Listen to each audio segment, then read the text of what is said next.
Umaasa kami, O Diyos, na Ikaw ang siyang mangungusap sa kanila upang ang mensahe mo'y makarating sa kanilang puso. Magatid ng kaligtasan, buhay, liwanag sa landas ng buhay.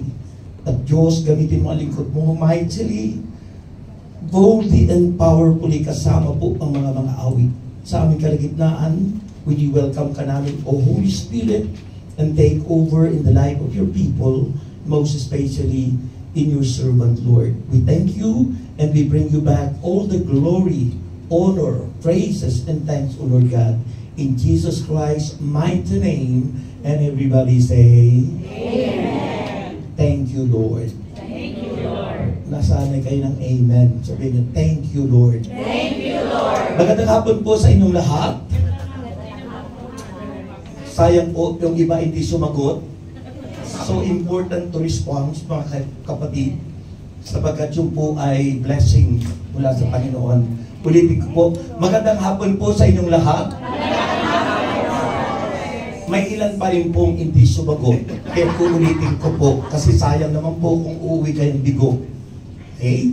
Magandang hapon po sa inyong lahat. Lahat po na sumagot, answered prayer. Amen. Alam niyo po, sa dami po ng seminar na aking nadaluhan, ito po yung very special. Opo.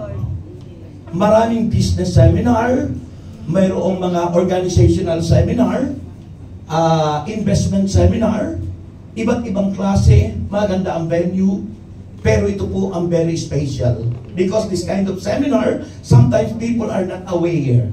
Hindi po sila aware sa ganitong seminar. Most people are aware in natural light. But in spiritual light, we neglected the most important seminar in our lives.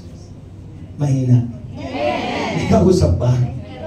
Kasi po ito ay tinatawag na Light in the Spirit Seminar. We believe that there are two worlds, the natural world and the spiritual world. Sabi nga, pag namatay ang tao, napupunta sa kabilang buhay. Because we believe in life after death. May buhay po pagkatapos ng kamatayan.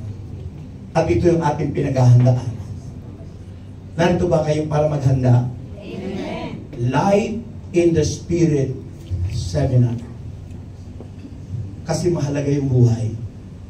Life in the Spirit. Pero yung natural life, di ba, mga business seminar, iba't ibang uri ng seminar. At doon aware yung tao kasi ang gusto nila umunlad, sumagana, pero pagdating ng katapusan, hindi mo naman madadala. Pero ito pong seminar na ito, very special, Sister Lebring, ang ginawa niya. Very special occasion para sa kanyang kaarawan at sa lahat ng taong nandito. Kaya wini-welcome natin ang presence ni Holy Spirit. Palagpakan niyo siya sa kapagitnaan. Ganyan ang kakalakas ko. Dito po yung seminar na ito, napakahalaga yung four basic truth, ano? Yung apat na mahalagang katotohanan. That we are all created by God. Na lahat tayo nilikha ng Diyos. Hindi lahat ng tao ay anak ng Diyos. We are all created by God. Yung creation po. Pangalawa po, yung fall of man na ang tao ay nagkasala. All have sinned and fall short the glory of God. Romans chapter 3 verse 23. And then, incarnation na ang Diyos ay nagkatawang tao para iligtas tayo. Incarnation. The purpose is, pang-apat, redemption. Siya po ang katubusan dahil tayo lahat ay makasalanan. Kung wala si Kristo, hindi po tayo natubos. But because Jesus Christ, He became man, siya po ay naging man, naging tao, tinubos niya tayo, kaya salamat, palakpakan niyo siya. Amen. Amen. At dito po sa seminar na ito, yung mga topic natin, God's love, ano? Alam naman natin, mahal tayo ng Diyos, di ba? Parang hindi. Alam niyo ba, mahal kayo ng Diyos? Ako, alam ko, mahal ako ng Diyos. Kasi kung hindi ako mahal ng Diyos, hindi ganito itsura ko. Pinagkakamalan ako si Gary V. Diba? Ang ganda, no? Diba? Kanina sabi may isang mata, ano? Umahal tayo ng Diyos because we are created perfect, ano? Perfecto yung pagkaka-create ng Diyos sa atin.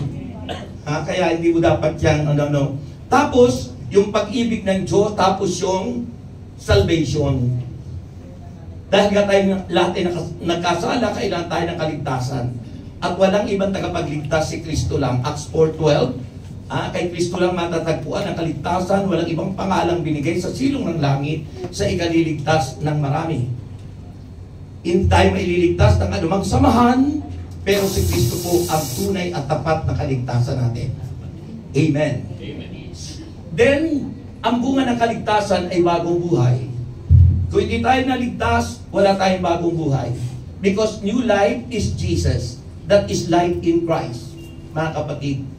Kaya tinawag na bagong buhay, sapagkat ang bagong buhay ngayon ay si Jesus. Dahil nung tayo magkasala, yung buhay natin ay sumunod tayo sa demonyo. So yun po yun. So ang bunga naman po ng bagong buhay ay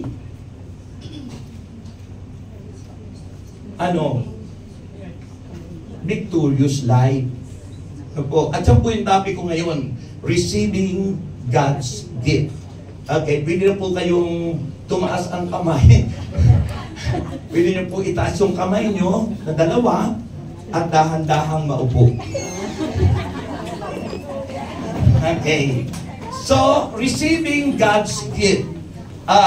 Kung papansin nyo po, yung receiving God's gift, hindi po plural. Yung gift, hindi po gifts. Ano po? Singular. Dahil ang tinutukoy po dito na gift, kung si Kristo is the gift of God, ang Holy Spirit is the ultimate gift of God. Ang rurok na regalo ng Diyos sa atin ay ang kanyang Espiritu. Kaya nga po, ihahanda natin ang ating sarili para tanggapin ang God's gift. That God's gift is the Holy Spirit. Kasi po yung tatanggapin during baptism. Mga kapatid, kaya itong topic na ito is preparation. Paghahanda sa ating renewal o pagtanggap sa banal na Espiritu Santo. Sabi po ng John chapter 7, verse 37 to 39.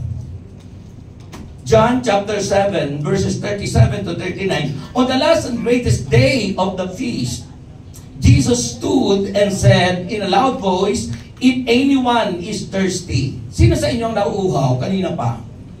Ayun, sabi rito, "If anyone is thirsty, let him come to me and drink. Whoever believes in me, as the scripture has said, stream of living waters will flow from within him." By this, he meant the Spirit, whom those who believed in him were later to receive. Up to now, or up to the time, the Spirit had not been given since Jesus had not yet been glorified.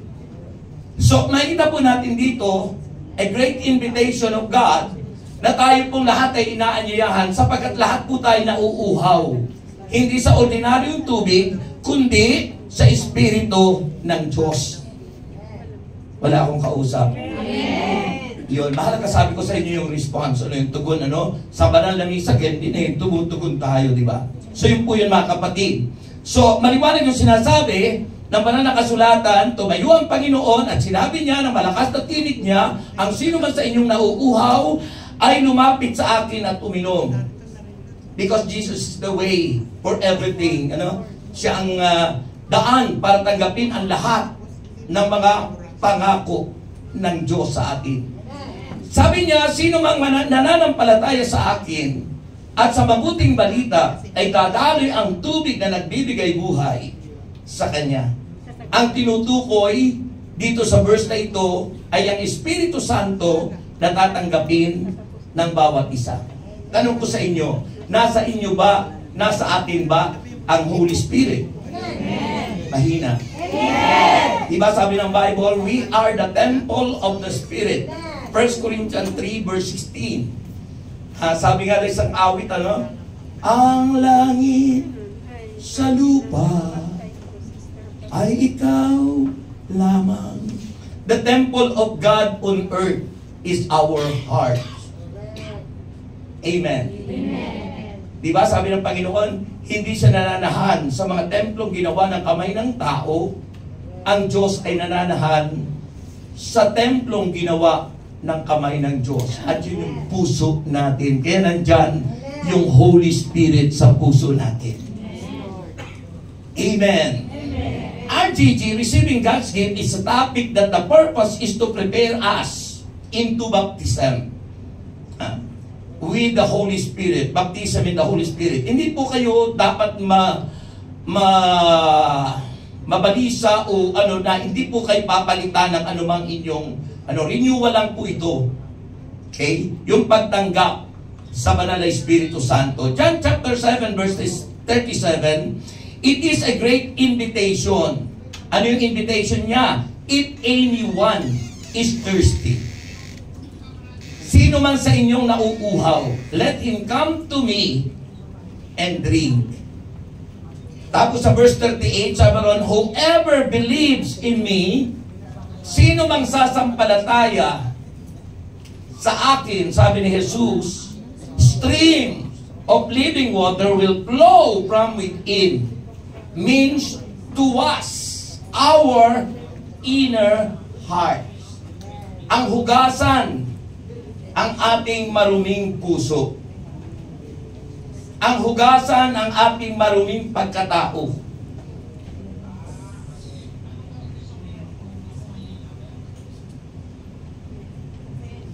Amen. So, why our heart is important? Bakit mahalaga ang puso ng tao? Diba? Sabi ng Biblia sa bahagi ng mga sulat ng banal na kasulatan, ang Diyos ay hindi tumitingin sa panlabas na anyo. Amen. Ang Diyos ay tumitingin sa loob, sa puso ng tao. Amen. Sabi nga ng aking isang kaibigan, kung ikaw ay mag-aasawa, ano ang pipiliin mo? Isang maganda na pangit ang ugali, o isang hindi naman kagandahan pero mabuti ang ugali? Alin ang pipiliin niyo po? Hindi niyo pipiliin yung maganda na medyo pangit yung ugali? Ako pipiliin ko yung maganda na pangit ang ugali. Isasama ko sa LSS para mabago ang ugali at mananatili yung kagandahan niya. Pero yung pangit na maganda yung ugali, hindi naman mababago yung itsura niya, pero yung iba, Becky Bello. ito yung sa artista. Becky Bello. Oh. Pero ang tao, kahit gaano kapangit ang ugali, po pwedeng magbago. Sabi ng 2 Corinthians 5:17 and 18. Pag nakipag-isa yan kay Kristo, nagiging bagong nilang. Nawawala yung kanyang dating pagkataong pangit na pag-ugali. Sabi ng verse 18, ang Diyos ang gumagawa ng lahat ng ito. Mag-aasawa daw sila dito.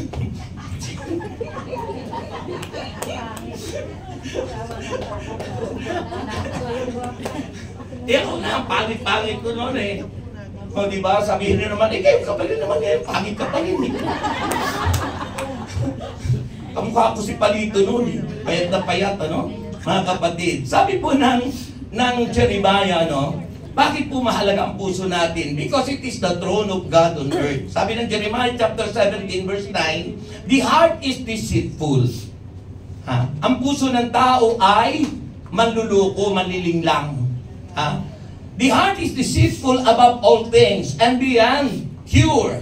Who can understand it? Who can understand it? Wala na anyang lunas ang kanilang kabulukan.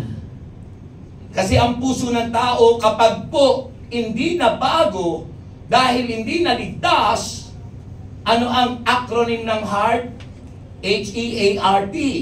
Andun yung hatred, sama ng loob. andun yung letter E, N, D. Andun yung anger, galit. Andun yung hinanakit, resentment. Andun yung timidity, pagkamahiyain.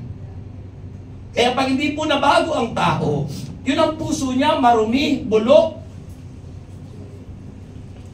Kaya dapat po ang tao, salamat na sa seminar na tulad dito, CLSS. Iba po yung CLSS sa SSS.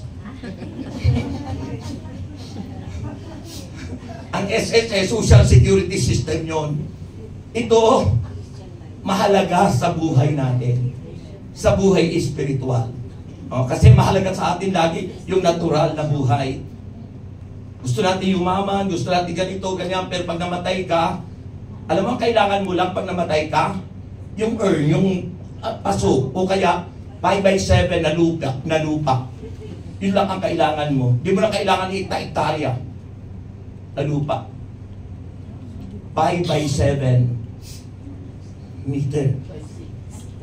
O kaya kung ikaw ay ano yan? Cremate. Ikikremate ka, yung earn lang, yung paso lang. Yun lang. Kaya mahalaga itong seminar na ito. Sabi ng Mark chapter 7 verse 21 and 23. Sabi nito ng Bible, for from within, mula sa loob ng puso natin, out of man's heart come evil thoughts.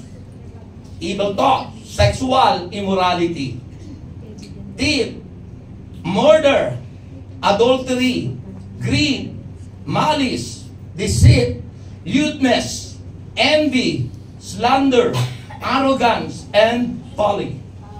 All this evil comes from inside and make a man unclean. So ano daw nagpaparumi sa puso ng tao? Yan yung mga sinabing yan, no? Kung ano yung bukang bibig, yun ang laman ng dibdib. Kung ano laging sinasalita ng tao, yun siya. Yun ang sabi ng Biblia, mga kapatid. Amen ba? Amen. Pag ang Holy Spirit po ang nasa puso natin, hindi yan ang lalabas sa atin. Kung sinabi ng Bible, our heart is the temple of the Spirit, dapat yun ang naghahari sa atin. Halimbawa, pag kayo po ay may bisita na napakahalaga, dumating sa inyo, sa bahay nyo, anong ginagawa nyo? Diba, sasabihin nyo, Sister Lebring, naku, buti dumating ka, ganito, ganito. Andito ang magandang sopa, maupo ka. Andito ang comfort room, andito ang kwarto, kung inaanto ka, matulog ka. Pag ano ng bisita, feel at home. Napi-feel at home. At ganoon ang Holy Spirit. Yung Holy Spirit is our visitor in our heart. Pero ang tanong, feel at home ba yung Holy Spirit sa ating buhay? Ha? Para hindi makasagot.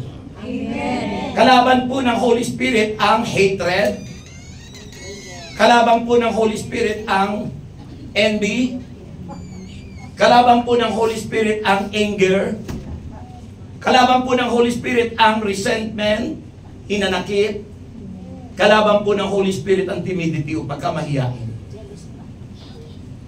Kaya, hindi nagiging feel at home yung Holy Spirit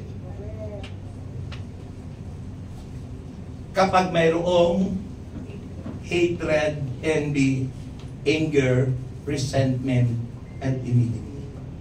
Hanggat hindi po lumalaya ang taong yan, sa ganon, ibig sabihin, wala pa sa kanya ang bagong buhay. Hindi pa siya niligtas. Maybe, kilala mo yung Diyos. Maybe, alam mong may Diyos. But you have no relationship with Him. Napakalaga po ng relasyon natin sa Panginoon. At yun po ang napakalaga, mga kapatid. Kapag po ang Holy Spirit, mga kapatid, kay Kristo, ay feel at home sa puso natin, kasi yun ang tahanan niya sa ang puso natin, siya yung gagabay. Ano bang papel ng Holy Spirit sa atin? Siya yung nagkukonvict sa atin. Pag tayo nagkakasala, nagkakamali, kinukonsensya niya tayo. Conviction is the ministry of the Spirit. And that conviction is through your heart, through your conscience. Kaya nakukonsensya minsan tayo dahil nangungusap ang Holy Spirit sa atin. But sometimes we neglected it. We ignore the voice of the Spirit, kaya hindi nagbabago tayo.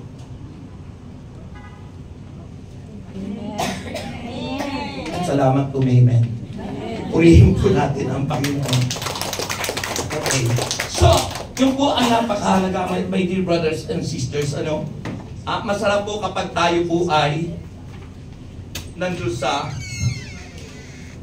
yung Holy Spirit ay natin. The purpose of RGG, ano po ang purpose ng receiving God's gift? Number 1 is to transform us. Yung tayo po'y baguhin. Transform us through the fruit of the Holy Spirit. Ano po yung fruit of the Spirit? It is our character. Dapat ang tunay na Kristiyanong may relasyon kay Kristo, ang character traits ni Christ ang makikita sa atin. Dahil ang fruit of the Spirit ay pag-ibig, kagalakan, kapayapaan, kahinahunan, kabutihan, kabaitan, katapatan, katyagaan, at pagpipigil sa sarili. Pagpipigil sa sarili. Kung wala ka nun sa puso mo, sira ang maghapon mo. Kaya pag walang pagpipigil ang tao sa kanyang puso, naku, mapapaaway ka. Sira ang mundo mo. Kahit gaano ka pa ka-professional, kung wala kang fruit of the Spirit sa iyong buhay, sira ang buhay mo. Mahina. So, the fruit of the Spirit is our character. That is what the purpose of the RGG, to transform us. Baguhin po tayo. Dahil tayo dati noon, we are fruitless. Ano po? Ang dalawang katangian ng tao para mapunta sa langit ay, sabi ni Jesus, being faithful and being fruitful. Maging tapat ka at mabunga ka. Hindi mabunga yung buhay mo o mabunganga ka.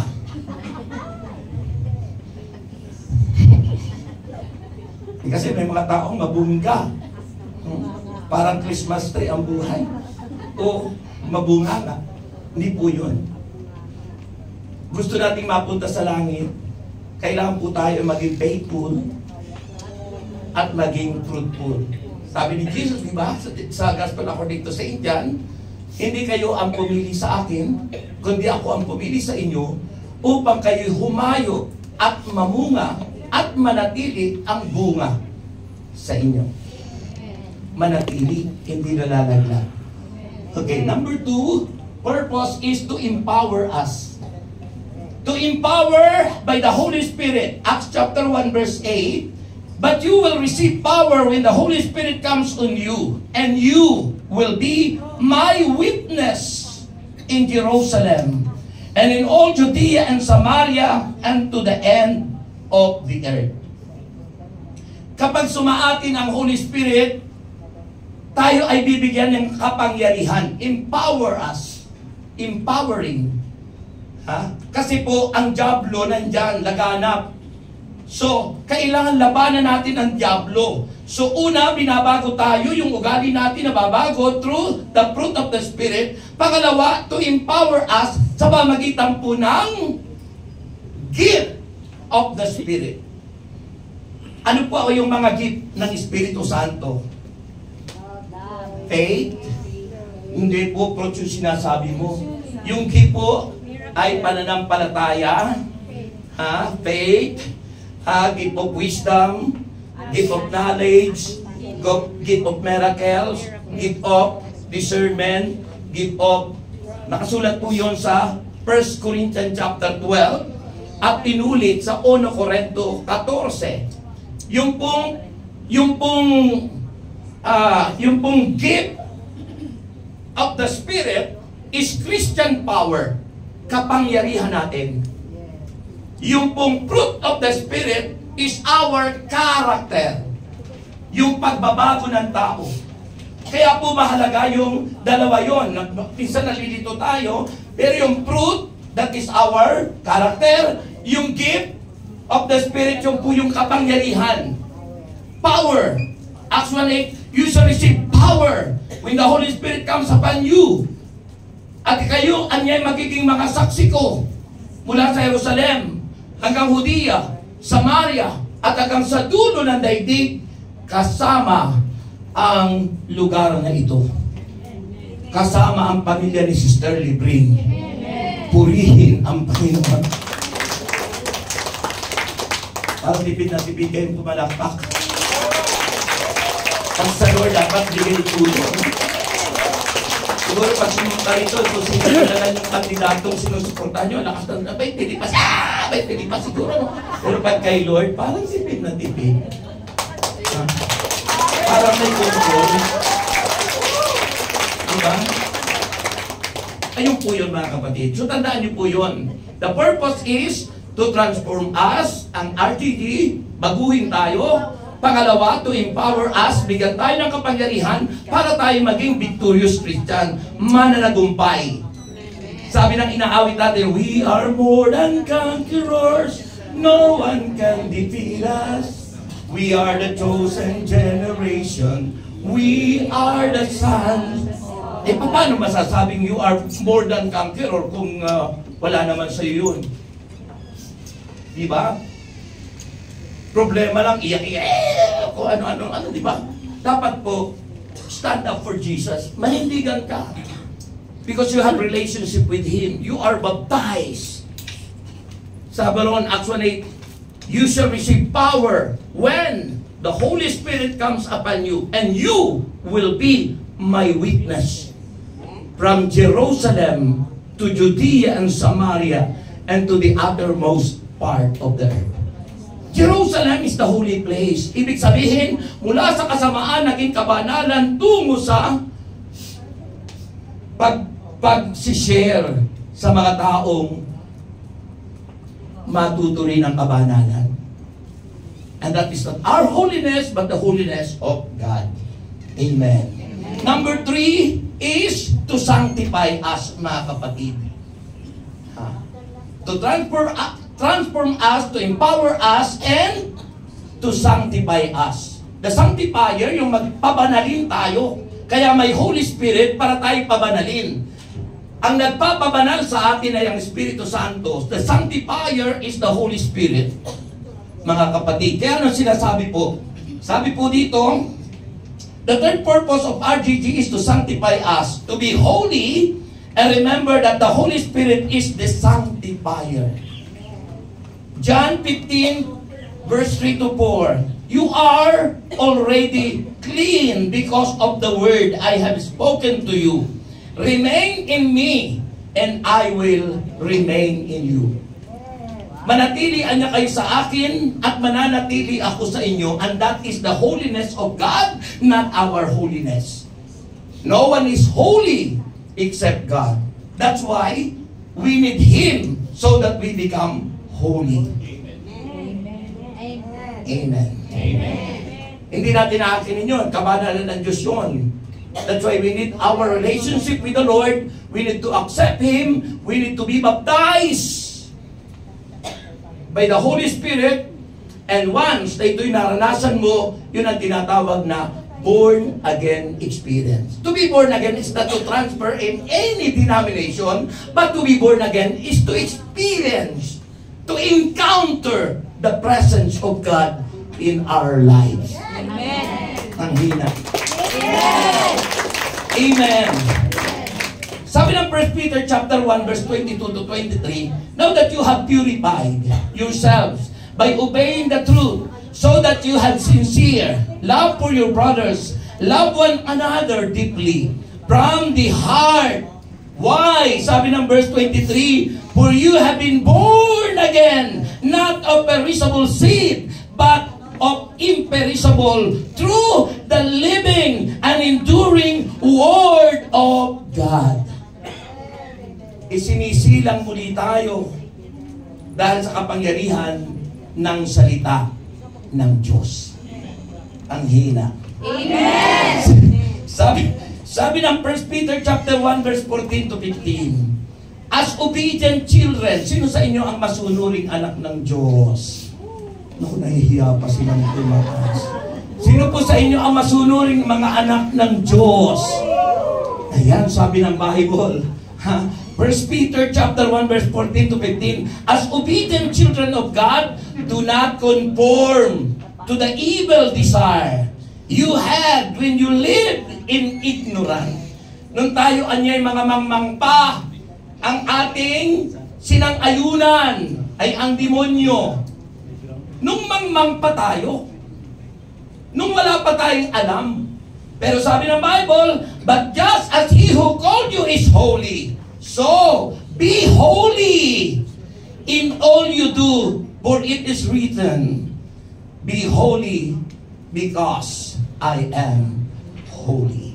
Amen. Magpakabanal niya kayo. Kaya mga tumawag sa inyo ay banal. Magpakabanal kayo anuman ang inyong ginagawa. Amen. At mangyayari lamang yun sa pamagitan ng Espiritu Santo. It is the work of the Holy Spirit within our hearts. Diba? Nung ako wala pa sa ganitong gawain, mga kapatid, hindi ako nagsasabi sa Holy Spirit, hindi ko siya kinakausap. So parang wala siya sa akin. Pero nung habang tumatagal dito, natutunan ko na ang Ama nasa langit na, nakaluklok sa kanyang trono. Ang anak na nagligtas sa akin, nasa tabi ng Ama sa kanyang kanang upuan. Yung Holy Spirit ang iniwan sa atin dito para tayo samahan, gabayan, ingatan, at turuan sa lahat ng nais nating malaman at matutunan patungkol sa aral ng Panginoon. Amen. Alam mo, nung ako po ay kinakausap ko siya pag ako bago matulog o kung nag-iisa ako. Kasi mas gusto ko po ako nag-iisa lagi. Kasi mas may time ako nakausapin siya. Masarap po kapag nakakausap natin ang Holy Spirit. Iiyak ka, madadama mo siya. Masasabi mo, mahal na mahal kita. Di lang natin sinasabi sa asawa natin yun. Mas masarap pakinggan yung sabihin mo sa Holy Spirit, mahal na mahal kita. Madalas lang nasasabi natin sa asawa natin. Pero subukan. Sabihin mo. Alam mo, nung natutunan ko po yun, lagi ko po siyang kinakausap. Kasi po ako, sa December po 17 na, sabi ko, Lord, yung nalalabing buhay ko, ihandog ko sa'yo. Ano man ang nais mo, susundin ko. Dahil mahal kita. Ewan ko lang po sa inyo kung mahal niyo siya. Pero subukan niyong mahalin siya kung hindi ipadama niya ang pag-ibig niya sa atin. At mula noon hanggang ngayon, ito po, never po kaming nagkakaroon ng away ng wife ko. Dahil pagkasama po natin, ang Holy Spirit siya po ang mamamagitan lagi sa atin. Ang Holy Spirit po magdidictate sa atin kung anong dapat natin gawin araw-araw. And even ating damit na susuotin, ikinukonsulta natin sa Diyos. Pagkagising pa lang sa umaga, sinasabi ko, Lord, good morning, Holy Spirit, take over in my life. At sinasabi ko sa Banal na Espiritu, this is your temple. I love you. I am yours. And you are mine. Amen. Ako ay sa iyo, at ikaw naman, Lord, ay sa akin. At pag yun po ay lagi kong damang-dama ko, saya-saya ako ng buhay ko. Ang sarap mabuhay sa piling ni El Shaddai.